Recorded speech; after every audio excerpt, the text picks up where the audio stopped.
What is the importance of religion? Before we talk about the importance of religion, perhaps it would be better to say a few words what is meant by the word religion. The reason is that people interpret religion differently. Therefore, it is better to clear this point first. Religion means the impulse rooted deep in human nature to establish one's relationship with the universe, to know why I am here, who am I, what is the cause behind the universe, and what relationship I bear to that cause. Religion also implies a sense of wonder, awe, and respect for the Creator who has brought us into being, with a longing to pray or worship Him. This tendency has been in evidence from as far back as the dawn of human culture, and even prior to that in a very primitive form among the savages. Now, keeping in view this interpretation of religion, we have now to assess its importance. Its importance lies in the fact that all our ethical and moral values have sprung from religion. In the primitive societies, the first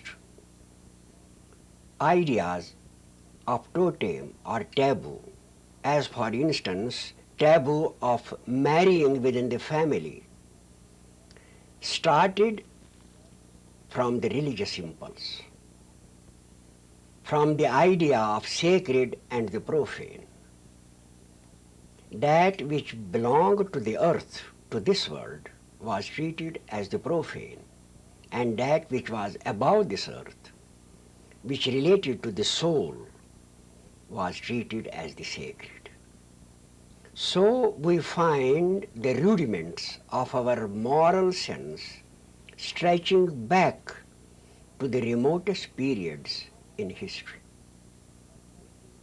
People do not realize it, but even in those countries where they have materialistic ideologies, the fundamental principles are based on religion: fraternity, equality, love for fellow human beings. It is the religious teachers who have promulgated these doctrines. They could otherwise, in a society struggling for existence, never come into existence at all. It is the religious impulse that has been at the base of all moral and ethical progress of mankind. From this you can see what importance religion has from the ethical point of view. The other importance is that man is unaware about himself. He does not know why far he has come, what is the purpose of his life, where he is going, and whether at the end he would survive or perish with the body. This is of absolute importance to him for framing his social and political structures. If he is a mortal creature doomed to vanish at the end of life, his whole attitude towards the world will be different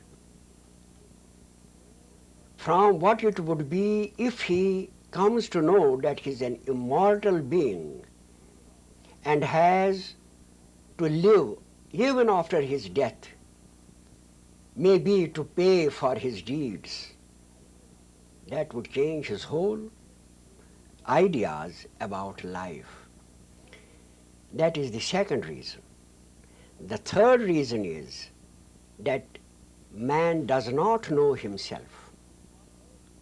Through all his life, he is like a sleepwalker. He does not know where from he has come, where he is going, what is his actual position in this universe. He just works day and night, sleeps, eats, drinks, has children, without ever being aware to what plane he belongs, what is his own real province and territory. He associates himself with his body, with his senses, with the world, without knowing who he is in actuality. This is the third importance of religion, because he has to know himself. Just as wonder is the source of all philosophy and science. We wonder at things, how they happen, and then we inquire. As Socrates has said, that wonder is the father of all philosophy. Similarly, the religious impulse is implanted by nature to know ourselves, to know the first cause behind the universe. So in this lies the paramount importance of religion. Did the prophets and the founders of the world's great religions actually see God? And if they didn't, what's your explanation? Here again, we need a little clarification. Now, different people have different ideas about God. Some imagine God as a magnified human being. Some imagine him as a spirit. Some imagine him as pure consciousness. And some, like Buddha, do not believe that there is a God or an eternal cause behind the universe. I would not say he did not believe, but he never threw light on this problem. Whenever the question was put to him, he remained silent. Whenever the question was put to him whether the soul was immortal, he remained silent. Whenever the question was put whether there was a God, he remained silent. So, but others, the other prophets, believed in God or Brahman or a universal state of consciousness. We have to picture it this way, that there is a creative power behind the universe, which we can call the divine, which has brought us all into existence, as also all the other planets and suns in space. If we assume this power to be the creator, it will meet the requirements of everyone. The Brahman of the Upanishads, the Allah of Islam, or God of Christians. That is the divine power behind the universe, the creator. Instead of naming it God, we can name it the creator, and in fact it is the creator about which all the religious scriptures are teaching us, are giving us information. Why are there different descriptions of God given by the different prophets? Why is there such a difference in the tenets of faith among them?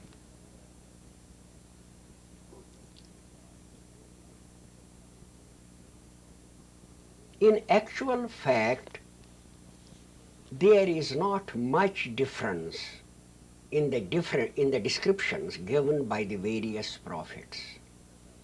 If we look at it from the point of view of divinity,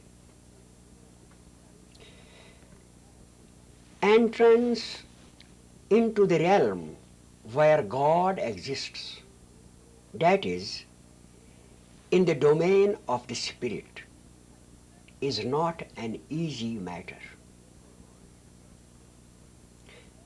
The human mind has to yield place to another sense, to another faculty, before the unseen realms of the spirit can become visible to us. If we go to a new territory, even on the earth, we are usually confused at first because we are not able to adjust what we see with the things we already know.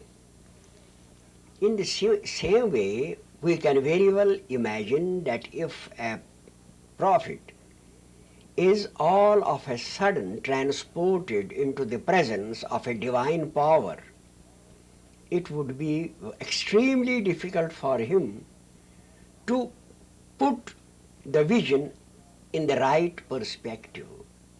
He would have something of his old human self there to describe it.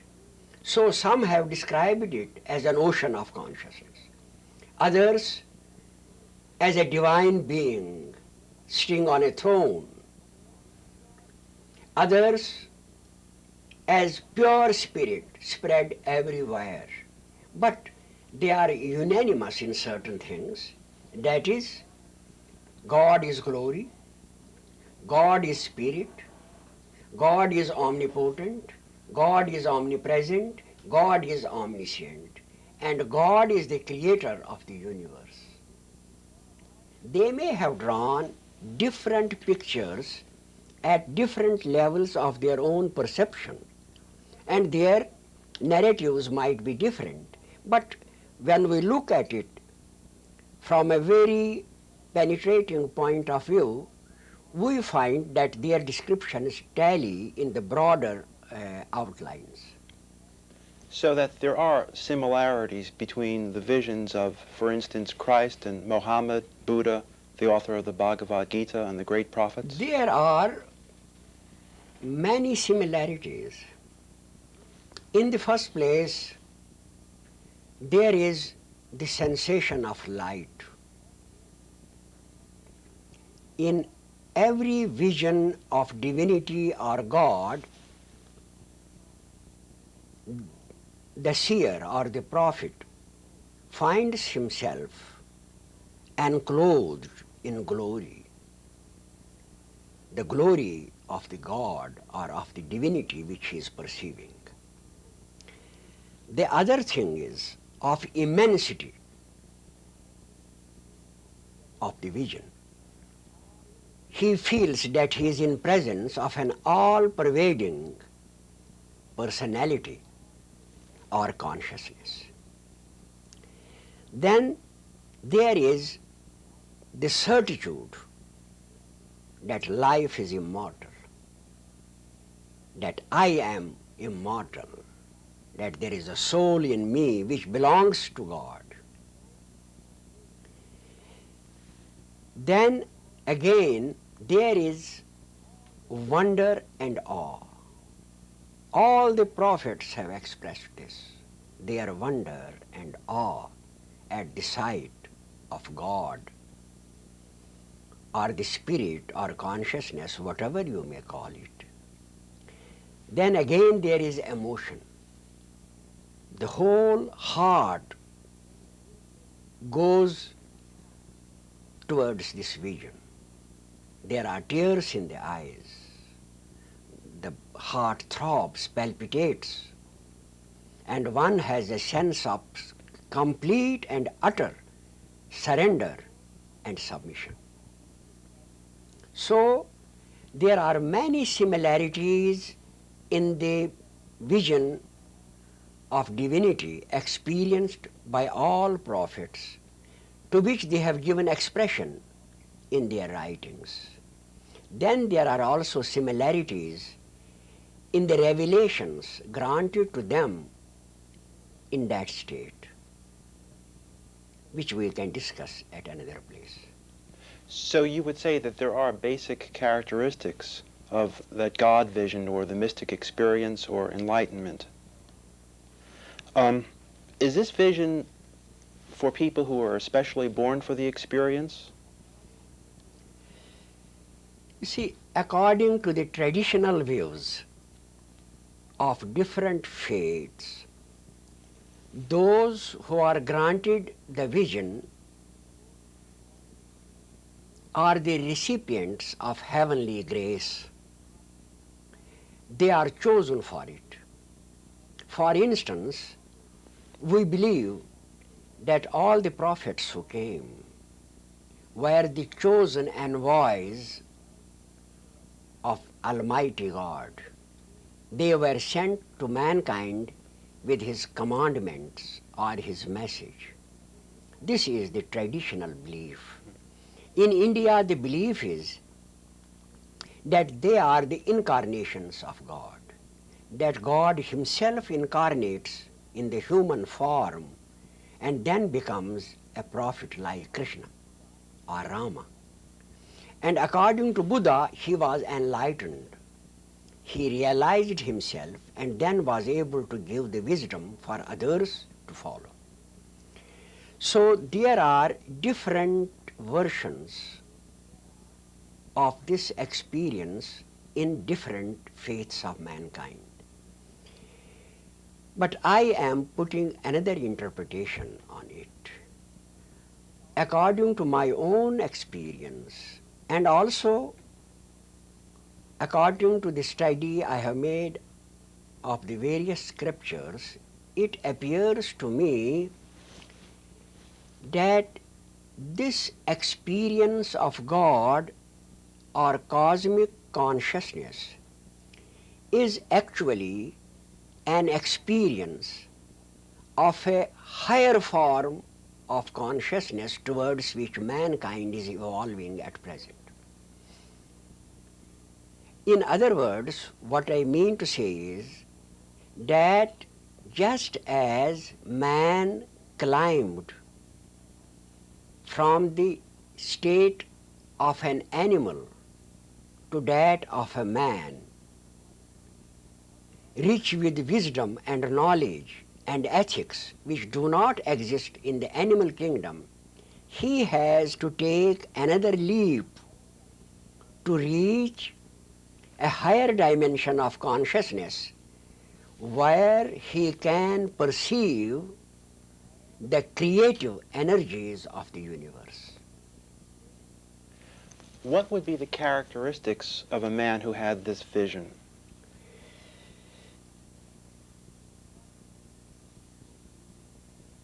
What should be the characteristics of a person who is suddenly transported to Mars and is able to roam the whole universe, leaving his body on the earth? It would be a stupendous experience. It would change his whole concept of the universe.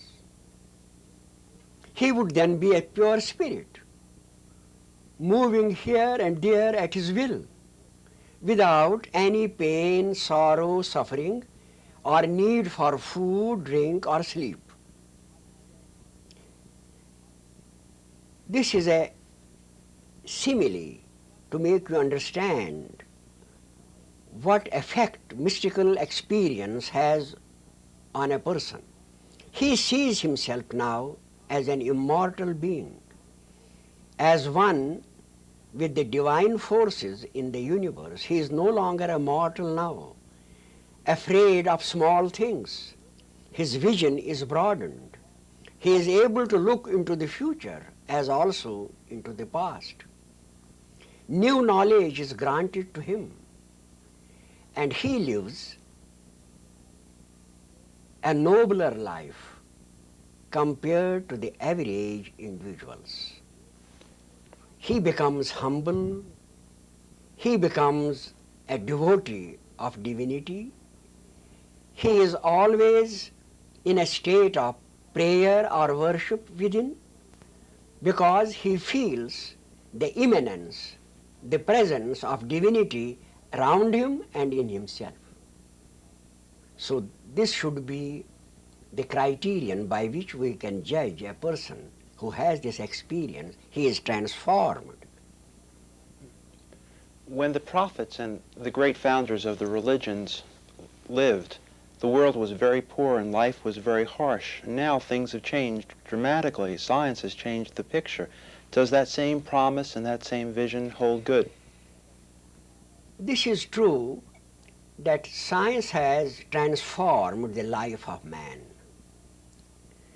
transformed the earth, the environment, and even the thoughts of mankind. In olden days, this was not the state. People lived for a shorter period. The average span of age was much less. They were afflicted by pestilences, diseases, famine, drought, and other natural calamities. Their life was one ceaseless struggle from morning till night to make their two ends meet. In such conditions, it is no wonder that Buddha calls life a bed of suffering, dukkha, that the whole existence is dukkha, suffering, pain, sorrow, and one must find ways to go out of it. That is perhaps also the reason why he prescribed the monastic system. But now science has made life very alluring, very comfortable, very convenient, with so many attractions that one would like to live forever. But the necessity of religion remains the same. In those days, those who followed religion had the idea in their mind to escape from the pain and suffering of the world. During these days, those who now follow religion and are eager to have some kind of a religious experience want to escape from the hard struggle and also even overabundance, which is perhaps one of the banes, the curses of modern life. So the need is still there, and the urge in these circumstances as exist at present, when we have all the comforts of life but still are not aware of our own identity, is greater. With all that we have, we do not know who we are, and will always live in the fear of death. This is considered to be the greatest fear of all, the fear of death. Young men do not experience it so much as the elderly people who are now about to cross the frontier. Even their courage gives way as the other shore is dark and gloomy. We do not know what happens there. Religion is meant to bring us solace that life is eternal, and therefore the need for religion is the same now as it was in olden times when life was harder and more uncomfortable. Do you think it will be possible to establish a unity of religious thought?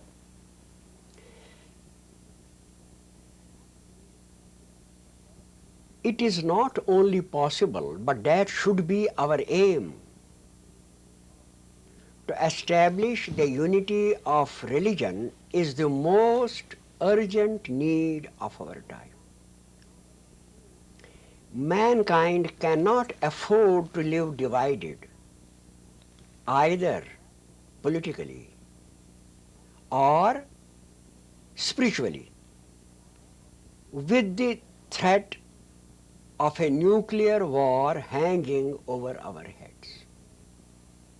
Therefore, it is necessary that all the faiths of mankind should be united. That is also necessary to bring conviction to people. Otherwise, any well-informed man whom we ask to have faith in his own religion replies, now there are so many religions, why shouldn't I have faith in another? Why this one and why not that one? And why are religions different if they all proceed from God? Why have prophets given a sort of different teaching on certain issues? So this creates doubt and misgivings in the hearts of rational people. Therefore, the time has come when all religions should unite. And to achieve this unity, it is absolutely necessary that we should know the factors responsible for the religious experience. How could the prophets have the vision of God when others do not have it? Was it a special favor, or is there something in our brain and in our body about which we have no knowledge at present? I have studied this question for the last about 40 years, and myself have had some experiences which are very relevant to this issue. According to my own experience, there is a region in the human brain which is inactive and dormant in normal people. As is well known, we use only 10% of the capacity of our brain. The 90% of it is not utilized. There are zones and regions in it which are silent and which are not active in the normal human beings. It is the activation of one of these zones that creates the profit. Through this zone, we can receive vibrations from those levels of creation which are not perceptible to us through our senses. And scientific demonstration of that region and center can unify all the religions at once, because then there will be no dispute that it was my prophet who was sent from God, or it was my prophet who is an incarnation of God.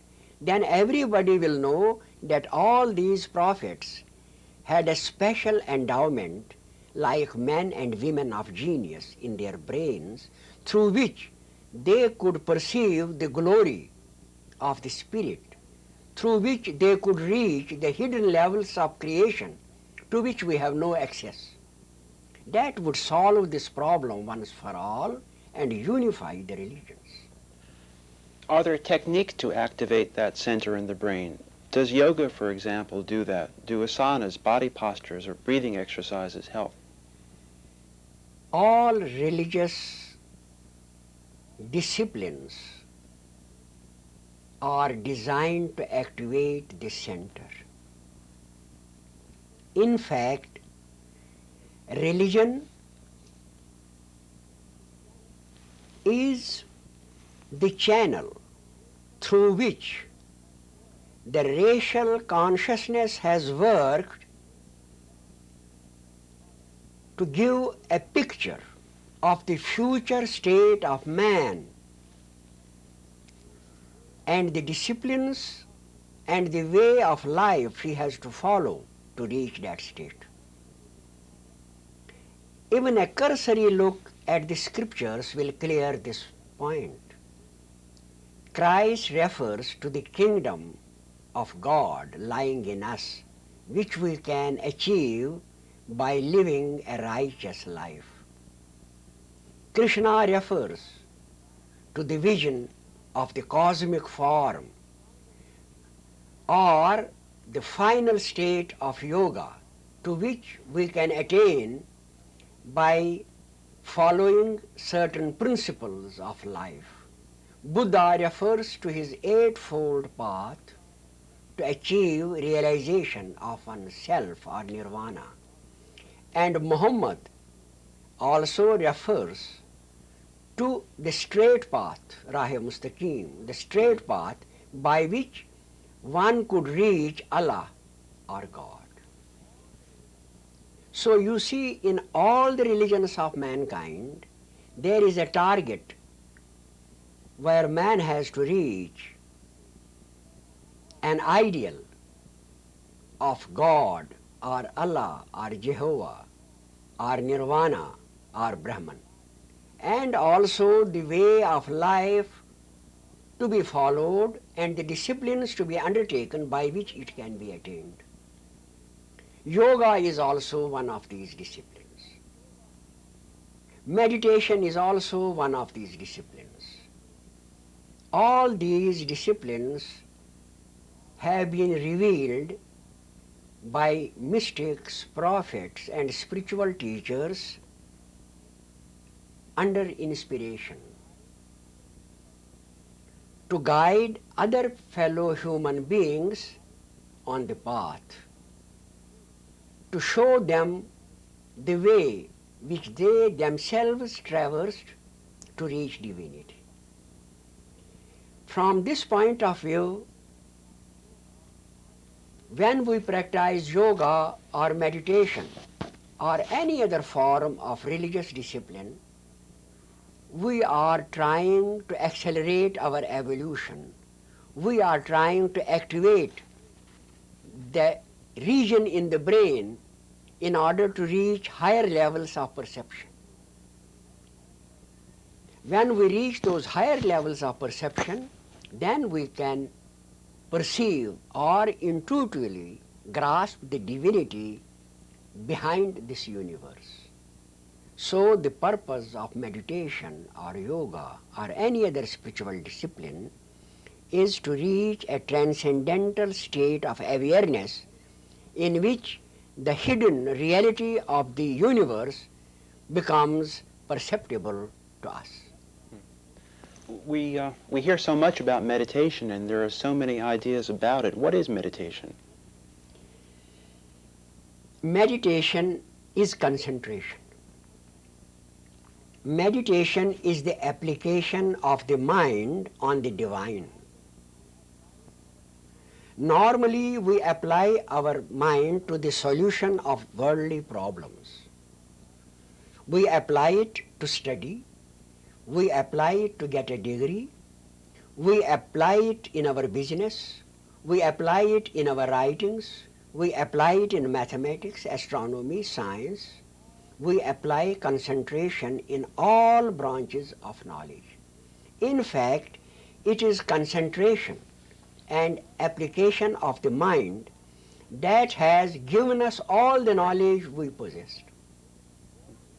Even in olden times, people who were interested in astronomy would sit flat on the grass, gazing at the sky and concentrating their attention on it to know the movements of the stars. All knowledge is the result of the application of our mind. When we apply the same mind on divinity, that is, on transcendental realities,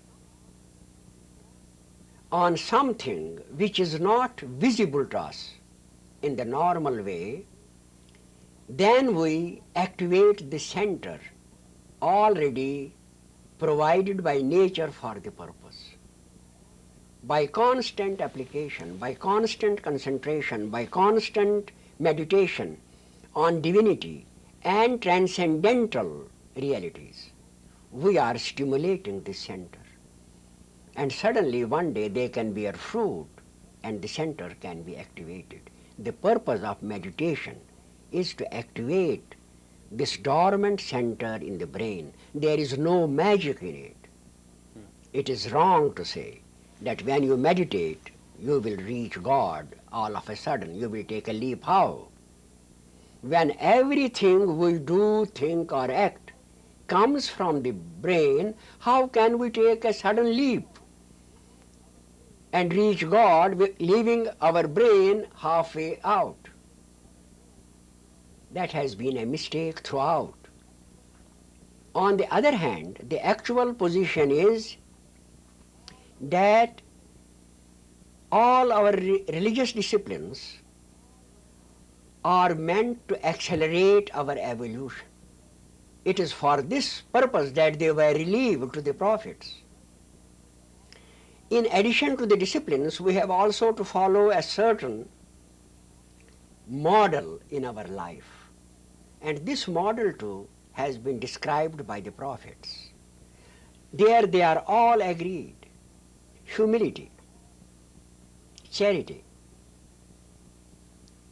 self-discipline, frugality, austerity, love of fellow human beings, compassion, faith in God, devotion, and qualities of this kind are repeatedly mentioned everywhere. They are in the Sermon on the Mount, they are in the Ten Commandments, they are in the Quran, they are in the Bhagavad Gita, they are in Dhammapada and all other religious scriptures of the world. So two things are needed for accelerated evolution. One, modeling of the life according to certain ideals as prescribed in religion, and second, meditation or yoga, whatever you choose to call it. Meditation also includes worship and prayer because these two are necessary to keep our heart always in tune with the infinite, a sense of adoration and a prayer inside to grant us the vision. These two combine together to help in our meditation, and then we can achieve success in our efforts sooner than we could do if we were to have our meditation in a mechanical manner. There are many teachers who use mantras as a way of achieving a vision of God. Are mantras useful? Well, this question is often asked of me, but perhaps a little rational examination would clear the confusion. Mantras means combination of certain words or sounds, and they are prescribed to be repeated by the disciple or by an aspirant a certain number of times. There are hundreds and thousands of mantras in India. Some mantras have meaning. For instance, Shivoham, I am Shiva, Gayatri mantra, and some mantras have no meaning. They are only a combination of sounds. Sound has an effect, a vibratory effect on many things. Sometimes soldiers crossing a bridge by their rhythmic movement make the bridge tremble, and sometimes avalanches come down from the mountains with certain sounds. But in the case of reaching God, I do not see the rationality in believing that mantra can lead us to Him. For instance, can you tell me of an instance where a child grew up into an adult overnight by means of a mantra? Can you give me an instant where a war was won by a mantra? Any instance where a man passed his PhD with a mantra without reading anything? It is just an idea, not a correct idea in the mind of the people, in the minds of the people. I will explain this a bit. There are two kinds of people who meditate, roughly speaking. One are those who have a very powerful imagination and can visualize. For them it is very easy to sit in meditation and visualize divinity as light or as consciousness or as God or as anything. But there are also people whose power of visualization is very poor. They admit it to me also. For them sounds are better. They can concentrate better on sounds. And if the mantra has a meaning, such as I am Shiva, or that, O Son of Consciousness, grant me the vision, mantras of this kind. That means the concentration is now done on the sound and on the meaning of the mantra. Or in other words, that person has something to concentrate on. But the actual thing needed is concentration and meditation, not only the repetition of the mantra. So we can meditate even without a mantra or with a mantra according to the constitution of different people. But a disciplined life, a moderate existence, avoidance of immoderation and excess, temperance, truth, honesty, compassion, submission to the divine will, surrender, they all are absolutely necessary for any success in the spiritual effort. No amount of mantras can help us if our life is not in accordance with the law. Sometimes it's written about yoga that miraculous gifts and psychic powers are to be gained after its practice over a period of years. Is there truth in that? And if there is any truth, what would be the purpose of those powers? There is a great deal of misconception here also. Now let us say what powers, first of all. The Yoga Sutra of Patanjali refers to siddhis, means miraculous powers, and they are said to be of 8 kinds. To make oneself invisible, to make oneself very light and fly in the air, to make oneself very heavy, to know the thoughts of others, to be able to know the diseases, and so on. Now the point is this: suppose a man spends all his life to gain the power of making his body light in order to fly. How does it help his soul? And during these times, he pays a few dollars and can have a flight wherever he likes. Why should he spend all his life in learning to fly? Buddha also condemned miraculous powers very strongly in his discourses. Almost all the prophets do. It is a waste of energy to do the same thing with spiritual powers that one can do with his intellect. We can cure diseases, we can find remedies for them, we can fly in the air, we can float on the water, we can dive into the sea, we can hear things from London, we can see the sceneries and the towns and everything by our television. Why should now all our life be spent in gaining these powers when we have them already at our disposal? some people have the idea that they can become invisible, go from one place to the other and do whatever they like. But if they had the patience to study the question in depth, they would find that there is no historical record of any such person. If in this age there were one person with the power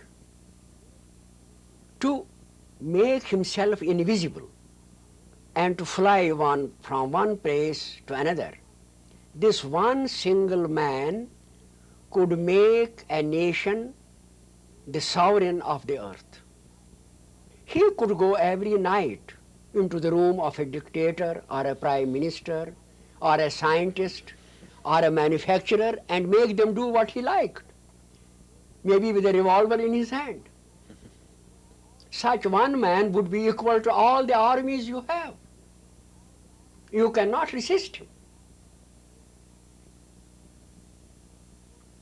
But we see that so many massacres happened, and there is such a dread of nuclear weapons now, and mankind lives in constant terror of a holocaust.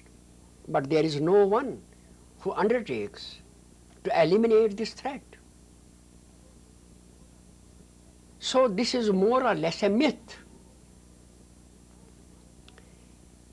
On the one side, nature has created a causal world where she has given you the intellect to live by, to find your whereabouts, to discover the laws and forces of nature and to use them for your own benefit. Then all of a sudden, she gives you another power by which all this is nullified. That is not in consonance with the law-bound nature of the creation. So there is a misunderstanding. Meditation and the awakening of the spiritual center do bestow certain intellectual gifts and also psychic powers like clairvoyance, clairaudience, or prediction. But man is not the master of them. These powers are granted to him to the extent to which it is decreed, not a whit more. Man who has reached spiritual heights is no longer a normal individual with an ego or I. He is a vehicle of the divine. In your own terms, is there an explanation for genius or for child prodigies, for example? You see, as I am saying, there is a dormant center in the brain, which one fully awakened or active gives rise to illumination, makes one a prophet, a seer, an illuminated sage. But which one only partially active makes one a genius. And also, if active in another way makes one a psychic. But if active in a morbid way creates mental disorder. This is the biological explanation for all these four categories of mental phenomena: illumination, genius, psychic gifts, and insanity. The basic cause is the same: activation of a dormant center in the brain and the formation of a new psychic energy in the body. These two combine in the phenomenon of illumination, also in genius, in psychic gifts, and in insanity. We are proposing investigation of this phenomena, and already we have established 4 research centers for them, 3 in India and 1 in Canada. We are also contemplating to have centers in the States as also in England. There is also one center in West Germany. Is there any reason to assume that mankind's evolution has stopped, or is there any evidence for a belief that the human brain is still undergoing a process of evolution? How can we hold the belief that human evolution has stopped when we see new knowledge being gathered, new inventions being made, new discoveries being effected in every decade? On the other hand, the evolution has become much more rapid. It is so rapid now that it has become essential to prove it and to adjust whole humanity according to it. And this evolution is designed to activate this dormant center. In other words, evolution is carrying mankind towards a sublime state of consciousness, the same state which all the great prophets had in their visions. They are the forerunners of the man to come. The future species on the earth which will be born of us will not be the same as we are. They will have one added faculty in their brain, the faculty to know the invisible reality behind the universe and to come in contact with other layers of creation which are denied to us. So this evolution is proceeding every day. As you might have seen during the last 2 or 3 decades, there has been a great revival of religion, revival of interest in religion. People have taken to drugs. People are meditating in millions. People are attending church. Although the attitude of science has been skeptical and discouraging.